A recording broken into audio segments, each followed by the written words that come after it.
আসসালামু আলাইকুম। প্রিয় দর্শক, অন্য মঞ্চের আলাপচারিতায় আপনাদের সকলকে আমন্ত্রণ জানাচ্ছি। সংকেত আসছিল গত বেশ কিছুদিন ধরে যে বাংলাদেশের ব্যাপারে মনস্থির করে ফেলেছে আমেরিকা। আর এদিক সেদিক উঁকি ঝুঁকি দেয়া নয়, বাংলাদেশে যা করার সেটা করবে ভারত। ভারতের ওপর এই নির্ভরতা যে নিল আমেরিকা, এটা কোনো আচমকা নেওয়ার সিদ্ধান্ত নয়। আপনাদের হয়তো মনে আছে, গত ফেব্রুয়ারিতে হোয়াইট হাউসে নরেন্দ্র মোদীকে পাশে বসিয়ে ডোনাল্ড ট্রাম্প বলেছিলেন, বাংলাদেশের ভার আমি বন্ধু মোদীকে দিয়েছি। বলেছিলেন বটে, তবে মার্কিন প্রশাসনে বসে থাকা ডিপ স্টেটের ঘুঘুরা ট্রাম্পের কানে অন্য কিছু মন্ত্র দেয়। তারা তাদের পুরনো অভ্যেস, যেটা নিজের নাক কেটে অপরের যাত্রাভঙ্গ, সেটা ছাড়তে পারেনি ট্রাম্প আসার পরেও। তার ওপর বাণিজ্য শুল্ক বা ট্যারিফ নিয়েও লেগে গিয়েছিল ভারত আমেরিকা বা ট্রাম্প মোদি দুই বন্ধুর মধ্যে তীব্র মন কষাকষি। এই দুয়ে মিলে পিছনে চলে গিয়েছিল বাংলাদেশ। কিন্তু ভাবনার চাকা যে ঘুরছে তার ইঙ্গিত মিলছিল আমেরিকার নানান কথায় ও কাজে। কিছুদিন আগে সে দেশের গোয়েন্দা মহাপরিচালক তুলসি গ্যাবার্ড, তিনি মধ্যপ্রাচ্যের দোহায় বসে এক বিবৃতি জারি করে স্পষ্টই বলে দেন যে লক্ষ কোটি ডলার খরচ করে অন্য দেশের সরকার বদলের চেষ্টা আর করবে না আমেরিকা। কারণ এতে আমেরিকার আখেরে খারাপ ছাড়া ভালো হয়নি, কারণ বন্ধুর চেয়ে শত্রু তৈরি হয়েছে বেশি। তুলসীর এই কথায় আছে যে আমেরিকার পথ পরিবর্তনের স্পষ্ট ইঙ্গিত। আর এটা তো জানা কথা, বাংলাদেশে গণতান্ত্রিকভাবে নির্বাচিত শেখ হাসিনা সরকারের পতন ঘটেছিল যে ষড়যন্ত্রের দরুন। সেই ষড়যন্ত্রের মূল মাথা ছিল আমেরিকা। ভুল করলে ভুল শোধরাতে হয়, সেই শুধরে নেয়ার চেষ্টা যে বাংলাদেশের ক্ষেত্রেও করবে আমেরিকা, সেটা জানাই ছিল। আর সেটাই হয়েছে এতদিনে। আমি এই বিষয়টি নিয়ে এর আগে অনেকবার বলেছি যে ভারত আমেরিকার সম্পর্ক ঠিক হয়ে যাবে এবং বাংলাদেশের ব্যাপারে ভারতের ওপরে নির্ভর করতে হবে ট্রাম্পকে, কারণ এটা ছাড়া উপায় নেই। কিভাবে ট্রাম্প প্রশাসন ভারতের হাতে বাংলাদেশের ভার তুলে দিলেন, সেই আলোচনায় যাওয়ার আগে কোন প্রেক্ষাপটে এটা ঘটলো বিবেচনায় নিয়ে ভারতকে এই দায়িত্ব তুলে দিল আমেরিকা, সেই বিষয়টি না বললে আমেরিকার এই সিদ্ধান্তের পেছনের কারণ স্পষ্ট হবে না। দেখুন, ডোনাল্ড ট্রাম্প দ্বিতীয় মেয়াদে প্রেসিডেন্ট হিসেবে নির্বাচিত হওয়ার পর থেকেই দক্ষিণ এশিয়ার মার্কিন নীতিতে বড় ধরনের পরিবর্তন আনতে শুরু করেছিলেন। এই প্রসঙ্গে উঠে আসে ভারতের প্রতি ট্রাম্পের মনোভাবের বিষয়টি এবং বিশেষ করে নরেন্দ্র মোদীর সাথে ডোনাল্ড ট্রাম্পের সম্পর্কের রসায়নটি। রাজনীতিতে ব্যক্তিগত বন্ধুত্ব বা বৈরিতার সম্পর্ক বড় কিছু অর্থ বহন করে না, এটা যেমন ঠিক, তেমনি ব্যক্তিগত স্তরের সম্পর্ক যে একেবারে মূল্যহীন তাও নয়। ব্যক্তিগত বন্ধুত্বের সম্পর্ককে আরও জমাট করে, ব্যক্তিগত বন্ধুত্বের যে সম্পর্ক সেটা দুদেশের সম্পর্ককে আরও জমাট করে। যেখানে দুজনের চিন্তার মিল ঘটে, ভাবনার মিল ঘটে, সেখানে ব্যক্তিগত সৌহার্দ্য সেই মিলকে আরও সিমেন্টিং করে দেয়। ভারতের সঙ্গে এই ব্যাপারে এক জায়গায় আসার মূলে আছে চীন সম্পর্কিত ভাবনা। আমেরিকার শত্রু এখন রাশিয়া নয়, চীন। চীনের অর্থনৈতিক, সামাজিক ও আগ্রাসী দাপট না থামাতে পারলে দুনিয়া জুড়ে আমেরিকার যে প্রভাব, সে প্রভাব আর থাকবে না। তাই চীনকে সামলানো আমেরিকার সর্বোচ্চ প্রাথমিকতা। আবার ভারতেরও প্রধান শত্রু কিন্তু পাকিস্তান নয়, তার থেকেও বেশি হচ্ছে চীন। চীনের পাকিস্তান তো দু চারটে ওই জঙ্গি পাঠিয়ে ঝামেলা বাঁধায়, ওটা বড় ব্যাপার না। কিন্তু চীনের জোরেই যে পাকিস্তানের এত জোর, সেটা জানে ভারত। বারবার পাকিস্তানের জঙ্গিদেরকে যখন ইউনাইটেড নেশনসে যখন তাদের বিরুদ্ধে ব্যবস্থা নেওয়ার কথা তুলেছে ভারত, ওই চীন ভেটো দিয়ে সেগুলোকে থামিয়েছে। চীনের অন্য দেশের জমি আত্মসাৎ করার অভিপ্রায় বহু পুরনো, এটা ভারতের জানা। ভারতের এক বড় ভূখণ্ড এখনও চীনের দখলে। তারপরেও অরুণাচল নিয়ে দাবি জানাচ্ছে চীন, লাদাখ নিয়ে দাবি জানাচ্ছে। চীনের এই ভূমিকা দক্ষিণ পূর্ব এশিয়ার সমস্ত দেশ জানে। সুতরাং চীনকে দাবিয়ে রাখার চেষ্টা ভারতেরও। আর এখানেই আমেরিকা আর ভারতের কমন ইন্টারেস্ট। ট্রাম্প সাহেব সেটা বুঝেছেন। ট্রাম্প সাহেব এটা বুঝেছেন, এইটা মাথায় রেখে বুঝেছেন যে চীনকে মোকাবিলা করার জন্য ভারতকে ইন্দো প্যাসিফিক অঞ্চলের একটি গুরুত্বপূর্ণ অংশীদার হিসেবে গুরুত্ব দিতে হবে এবং ভারতের স্বার্থকে নিজের স্বার্থ বলে না দেখলে চীন বিরোধী প্ল্যান সফল হবে না। ইন্দো প্যাসিফিকে বাংলাদেশের অবস্থান এমনই গুরুত্বপূর্ণ যে বাংলাদেশকে কোনোভাবেই চীনের কাছে ঘেঁষতে দেবে না আমেরিকা, ভারতও দেবে না। এই কাজটা এতদিন আমেরিকা নিজে করবে ভেবেছিল। তাই সেন্ট মার্টিনস, হিউম্যান করিডর, চট্টগ্রামে মার্কিন সেনা ছাউনি ইত্যাদি নিয়ে খুব মাথা ঘামাচ্ছিল আমেরিকা। এই মাথা ঘামানোটা আবার ভারতের পছন্দ নয়, এটা স্বার্থের সংঘাত। আমেরিকা তাই আঞ্চলিক প্রভু হিসেবে ভারতকে মেনে নিয়ে বাংলাদেশে তার নিজের প্ল্যান থেকে সরে এসেছে। বাংলাদেশে দেখবেন, খেয়াল করলে দেখবেন যে কয়েক মাস আগেও বাংলাদেশে মার্কিনীদের যে দাপাদাপি চলছিল সেটা এখন অনেকটাই থেমে গেছে, স্তিমিত। দ্বিতীয়ত, ব্যবসাদার মানুষ ট্রাম্প বাইডেন প্রশাসনের মতো নিজের নাক কেটে অন্যের যাত্রাভঙ্গে বিশ্বাসী নন। জঙ্গিতন্ত্র ও মৌলবাদের ঘোর শত্রু ট্রাম্প। বাংলাদেশ যেভাবে জঙ্গিবাদের কোলে ঢলে পড়ছে সেটা 7 সমুদ্র 13 নদীর দূর থেকে এসে তিনি থামাতে পারবেন না, এটা ট্রাম্প জানেন। এই জঙ্গিতন্ত্র থামাবার একমাত্র ক্ষমতা আছে ভারতের। তাই বাংলাদেশকে সঠিক রাস্তায় ফিরিয়ে আনতে, জঙ্গিতন্ত্র থেকে মুক্ত করতে ভারত ছাড়া তার সামনে আর কোনো পথ নেই।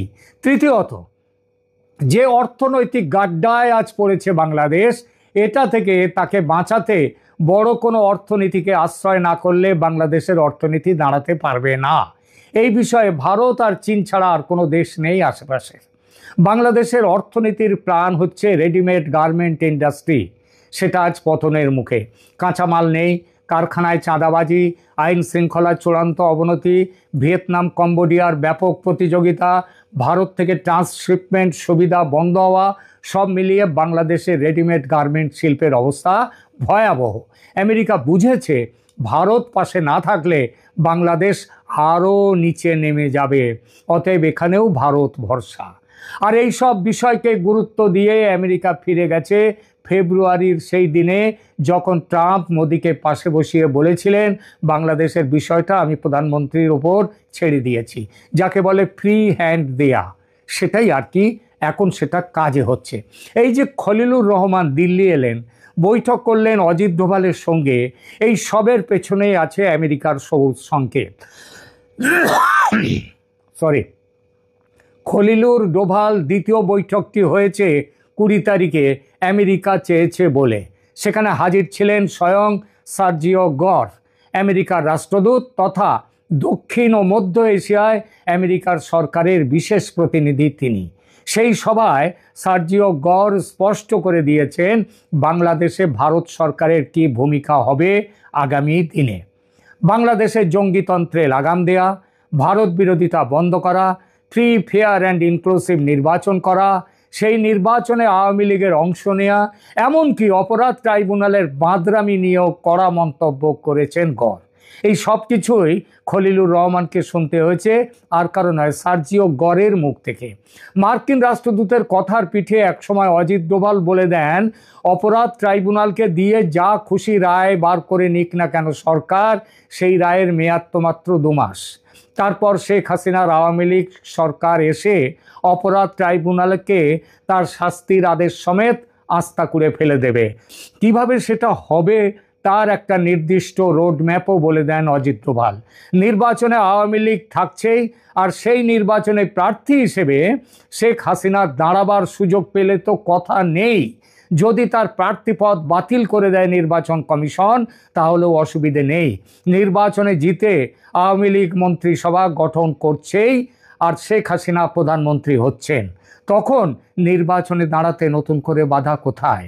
এই সমস্ত কথা যথারীতি মোহাম্মদ ইউনূসকে জানিয়েছেন খলিলুর রহমান। তবে ভালো করে একটু বিশ্রাম যে নেবেন তার আগেই ডাক পড়ল কাতারের দোহায়।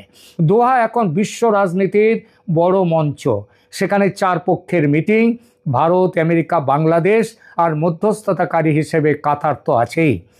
সেখানে আর এক প্রস্তাব জানিয়ে দেওয়া হলো খলিলুর রহমানকে, ভারত এখন তোমাদের গার্জিয়ান, ভারতের কথা মতো চলবে, আর না চললে ভারত যে ব্যবস্থা নেবে, সার্জিক্যাল স্ট্রাইক হোক কিংবা সরাসরি যুদ্ধ হোক, আমেরিকা ভারতের পাশে, ভারতের সঙ্গে থাকবে। এবার বলি এই প্রসঙ্গের সবচেয়ে চমকদার বিষয়টি। খলিলুর রহমানকে বলে দেওয়া হয়েছে শেখ হাসিনা প্রধানমন্ত্রিত্ব থেকে পদত্যাগ করেননি বলছেন। যদি তাই হয় তবে তিনি পদত্যাগ করেছেন বলে কিভাবে সুপ্রিম কোর্টের সাংবিধানিক বেঞ্চের অভিমত চাওয়া হলো? আবার বেঞ্চের বিচারপতিরা তখন সেনানিবাসে আছেন, তাহলে কবে কখন তারা শুনানি করলেন? পুরো ব্যাপারটা জালিয়াতি করে করা হয়েছে বলে আমেরিকা এখন দৃঢ়ভাবে বিশ্বাস করছে। এর অর্থ ইউনূস সরকার শুধু যে অবৈধতা নয়, এই সরকার হচ্ছে জালিয়াতির সরকার। এই অপরাধের বোঝা অর্ধেক হবে যদি অন্তত শেখ হাসিনার পদত্যাগ পত্রটি আমেরিকার কাছে তার কপি কিংবা সেটা যদি পৌঁছে দেওয়া যায়।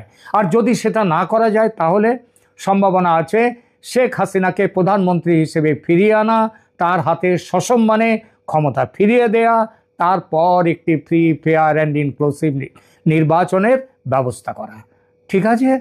আসসালামু আলাইকুম রহমতুল্লাহি ওবরকাতুহু। সম্মানিত দর্শক, রাজনীতিতে কালো জাদুর ছোঁয়া বা রাজনীতিতে জাদু টোনা বান, এই বিষয়গুলো নিয়ে আলোচনা করব।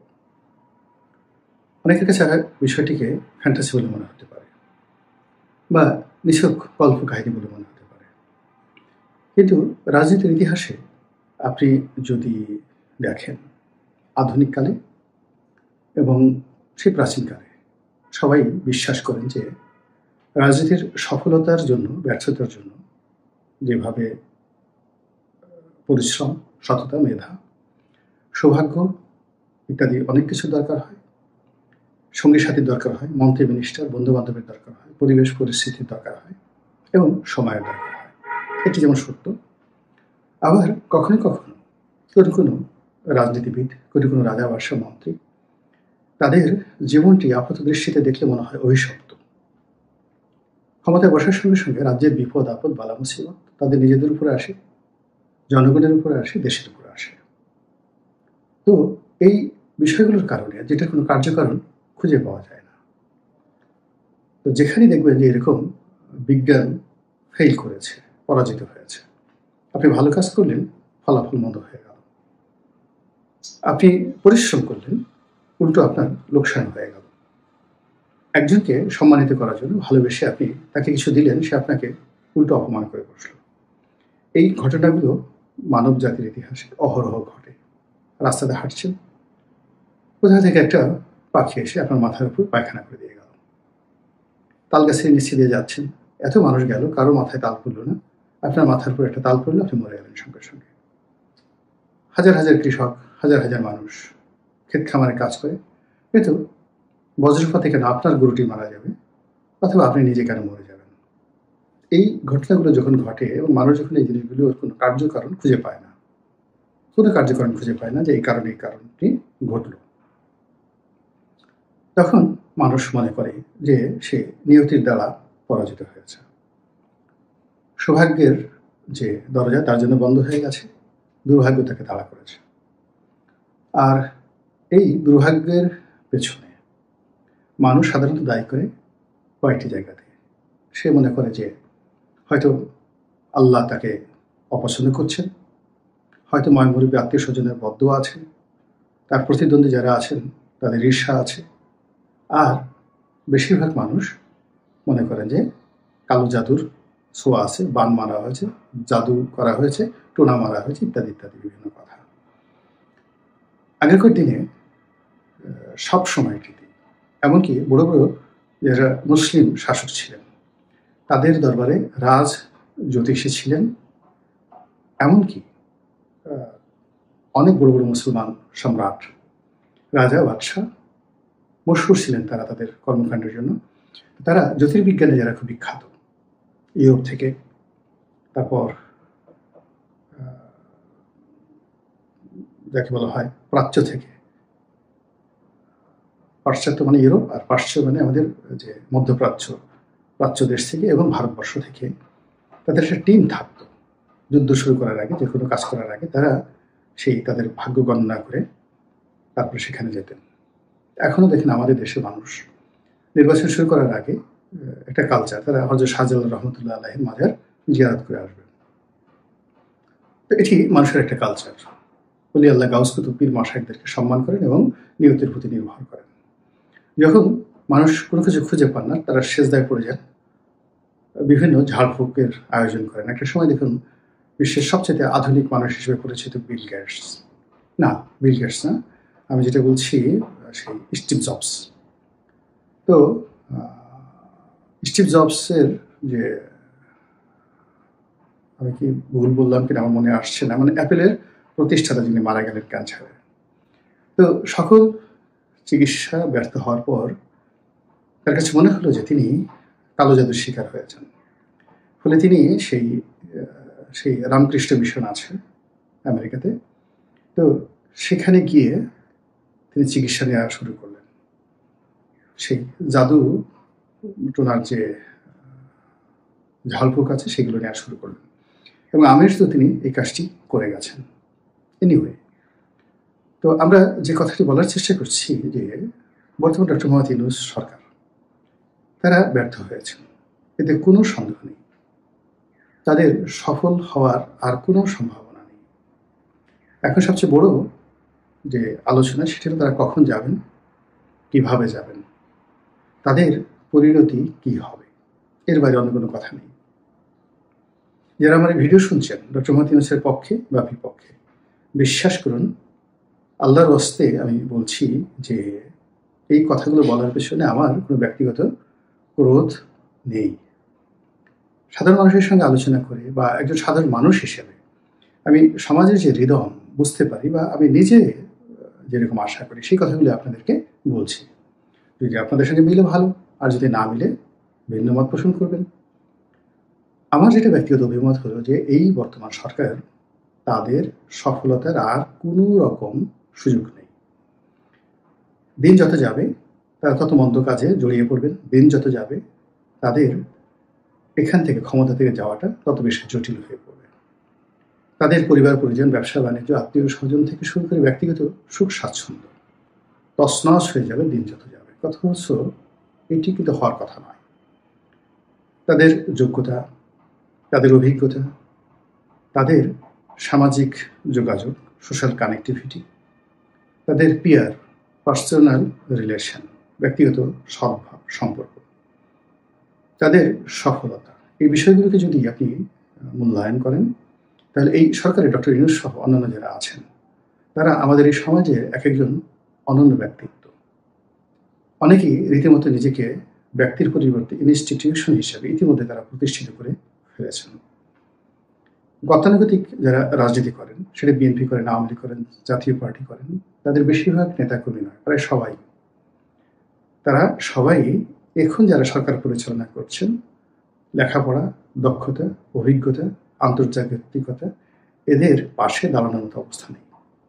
আচ্ছা, আপনি চিন্তা করুন তো, জামাতের আমির ডক্টর শফিকুর রহমান কিংবা মিয়া গোলাম পারওয়ার, এবি পার্টির মঞ্জু, জোনায়েদ সাকি, নুরুল হক নুরুল, তারপর ধরুন ববি হাজ্জাজ, আন্দালিব রহমান পার্থ, জনাব তারেক রহমান, মির্জা ফখরুল ইসলাম আলমগীর, মির্জা আব্বাস, সালাউদ্দিন সাহেব। আচ্ছা, এই মানুষগুলো ডক্টর মোহাম্মদ ইউনূসের সঙ্গে আপনি তুলনা করতে পারেন? বলেন। বাদ দেন ডক্টর মোহাম্মদ ইউনূস, তার যে মহিলা সেক্রেটারি আছেন, আপনি কি এই যে লামিয়া মোর্শেদ, তার এডুকেশনাল কোয়ালিফিকেশন জানেন? লন্ডন স্কুল অফ ইকোনমিক্স থেকে তিনি শিক্ষা লাভ করেছেন।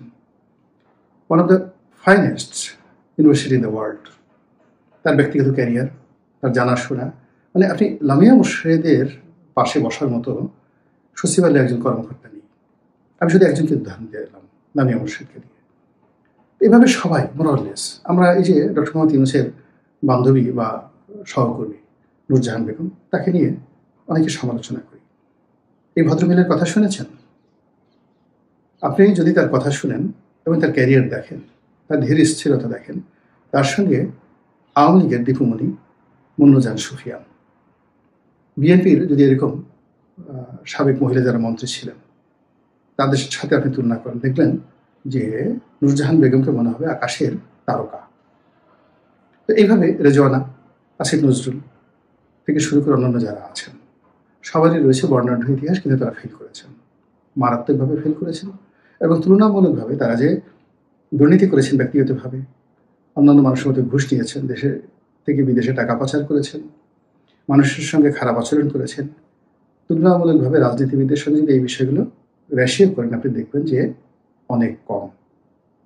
এমন অতীতে যে সকল তত্ত্বাবধায়ক সরকার এসেছে 91, 96, 2001 এবং সর্বশেষ সেই 2008, ওই সময়টাতে সরকার পরিচালনার সঙ্গে যারা জড়িত ছিলেন তাদের সবার চাইতে এখন যারা আছেন আমি তো তাদের কাউকে অযোগ্য মনে করি না। হ্যাঁ, কিছু মানুষকে দেখে আমার খুব বিরক্ত হয়, যেমন আলী রিয়াজ সাহেব আছেন, বদিউল আলম মজুমদার আছেন, মনির হায়দার আছেন। আপনাকে বা আমাকে হয়তো খুশি করেনি তাদের কর্মকাণ্ড, তাদের সফলতা, কিন্তু তারাও তো তাদের কর্মক্ষেত্রে যথেষ্ট সফল এবং তাদের পাশে মানে দাঁড়ানোর মতো এই বাংলায় স্ব পেশায় খুব কম লোক আছে। কিন্তু এই সম্মিলিত যে ফোর্সগুলো রয়েছে তারা ফেল করলেন কেন? এখানে কি নিয়তি তাদের সঙ্গে বিট্রে করেছে? তাদের কোনো গোপন কর্ম, কিংবা তারা সারা জীবন যে কর্মগুলো করেছে সেই কর্মের যে প্রতিদান, সেই প্রতিদানের মধ্যে কি কোনো মুনাফিকি ছিল, কোনো ভুল ছিল, ভ্রান্তি ছিল, কোনো অভিনয় ছিল, যার কারণে আল্লাহ রাব্বুল আলামিন তাদেরকে ক্ষমতার মসনদে বসিয়ে জীবনের এই প্রান্তে এসে এমন একটা তাদেরকে শিক্ষা দিয়েছেন বা এরকম একটা গজবের মধ্যে ফেলে দিয়েছেন যে এখন প্রাণ বাঁচানোটাই তাদের জন্য একটা ত্রাহি অবস্থা হয়ে পড়েছে। এটি হতে পারে একটা ঘটনা।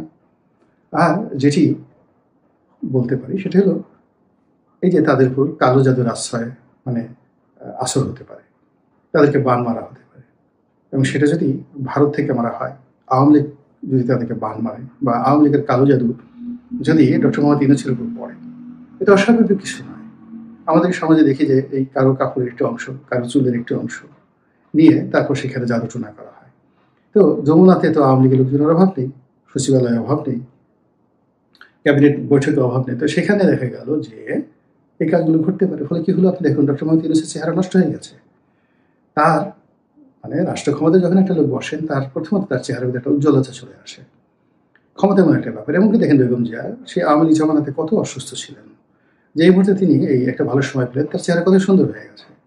আপনি দেখুন তারেক রহমান সাহেবের চেহারা কত সুন্দর হয়ে গেছে, সালাউদ্দিন আহমেদের চেহারা অল্প কয়েকদিনের মধ্যে কত সুন্দর হয়ে গেছে, এমনকি মির্জা ফখরুল সাহেবের চেহারা সুন্দর হয়ে গেছে। মির্জা আব্বাসের দিকে তো আপনি তাকাতেই পাবেন না। জামাতের আমির মিয়া গুলাম পরোয়ার কালা টুসটুসে ছিলেন, একদম আমার সে 3 গুণ কালো, এখন আমার সে ফর্সা হয়ে গেছেন। ডাক্তার আব্দুল্লাহ মোহাম্মদ তাহের, এই ভদ্রলোক আপনাকে দেখলে মনে হবে কি অবস্থা, কি যোগ্যতা। মনে হয় উনি যদি এখন একটা দৌড় দেন বা এখন একটা ঘুষি দেন কাউকে, ওটা সেই ব্রুসলির মতো দ্রুতগতি সম্পন্ন বা মোহাম্মদ আলী ক্লের মতো ওজন সম্পন্ন হয়ে যাবে। অথচ এই মানুষগুলো খুব দুর্বল ছিলেন 14 মাস আগে। এগুলো হলো ক্ষমতার কারণে। দেখেন তাদের উপর হয়তো কালো জাদুর ছোঁয়া পড়েনি, তাদের সবার চেহারা স্রোত ভালো হয়ে গেছে। কিন্তু আসিফ নজরুলের চেহারা খারাপ হবে কেন? সিরিয়াসলি আপনি দেখেন আসিফ নজরুলের চেহারা কিন্তু খারাপ হয়ে গেছে। আপনি ডক্টর মোহাম্মদ ইউনূসের চেহারা খারাপ হয়ে গেছে, লামিয়া মোর্শেদ তার চেহারা খারাপ হয়ে গেছে, চুল পেকে গেছে, তিনি গুজো হয়ে গেছেন। অথচ কয়েকদিন আগে এই 14 মাস আগে তার চেহারা কত সুন্দর ছিল। আপনি অন্যান্য যারা ওনার আপনজন ডক্টর মোহাম্মদ ইউনূস যাদেরকে পছন্দ করছেন তাদের সবারই চেহারা স্রোত নষ্ট হয়ে গেছে। তো সেক্ষেত্রে ধরেন ভারতের যে রাজ্যটি কামরূপ কামাখ্যা, এই এলাকায় অসংখ্য মানে জাদুকর বসবাস করে। আমরা শৈশবকাল থেকে শুনেছি জাদু টোনা, বান মারা, বশীকরণ থেকে শুরু করে সাপের বিষ নামানো থেকে শুরু করে যেগুলো অতি মানবীয় কর্মকাণ্ড। আমরা অনেকে বিশ্বাস করি না, আবার অনেকে বিশ্বাস করি। আমরা অনেকে পাত্তা দিই না, কিন্তু নিজেরা বিপদে পড়লে সবাই পাত্তা দিই। তো এখানে এরকম কিছু ঘটলো কিনা, ভারত এই কাজগুলো করলো কিনা? ভারত সব পারে, ভারত তার প্রয়োজনে সব করতে পারে, দিল্লি সব করতে পারে। তো সেক্ষেত্রে আপনি দেখেন যে আগে যজ্ঞ করা হতো, মহাযজ্ঞ করা হতো, প্রতিপক্ষ রাজাকে সেই ধ্বংস করার জন্য অশ্বমেধ যজ্ঞ করা হতো। ভারতবর্ষে প্রকাশ্য রাজদরবারে অশ্বমেধ যজ্ঞ করা হতো, পারস্যে করা হতো, আরবে করা হতো, সব জায়গাতে এই কাজগুলো করা হতো।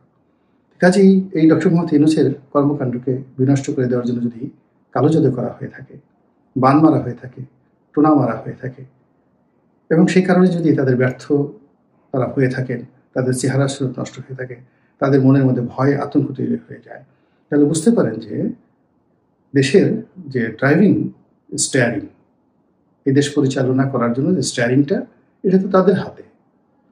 কাজেই তারা যদি সেই অসুস্থ অবস্থায় আমাদেরকে নিয়ে বঙ্গোপসাগরে পড়ে যান, আমাদেরকে নিয়ে যদি খাদের মধ্যে ফেলে দেন, দুর্ঘটনা ঘটান, বা গাড়ি যদি একেবারে না চলে, তাহলে আমাদের কী অবস্থা হবে? কাজেই আপনারা যারা এই জিনিসগুলো বিশ্বাস করেন বা না করেন, কেউ দোয়া করতে পারেন তারা যদি মঙ্গল চান, কেউ যদি জাদু, টোনা, কালো জাদু এই বিষয়ে আপনাদের কোনো অভিজ্ঞতা থাকে, আপনারা এই বিষয়ে সরকার বাহাদুরকে সাহায্য সহযোগিতা করতে পারেন। আর সরকারের মধ্যে যারা আছেন কর্তা ব্যক্তি, তারাও বিষয়টি বিবেচনা করতে পারেন, আবার হেসে উড়িয়ে দিতে পারেন যে মিস্টার রনি, তার কোনো কাজ নেই, কর্ম নেই, সে এই এক একটা করে ভিউ ইউটিউব বানায় আর ভিউ বাড়ানোর জন্য সে ভিউ ব্যবসা করে। এটা আপনার ব্যক্তিগত বিষয়। মহান আল্লাহ আমাদের সবাইকে হেদায়েত দান করুন এবং হেফাজত করুন। আসসালামু আলাইকুম ওয়া রাহমাতুল্লাহি ওয়া বারাকাতুহু।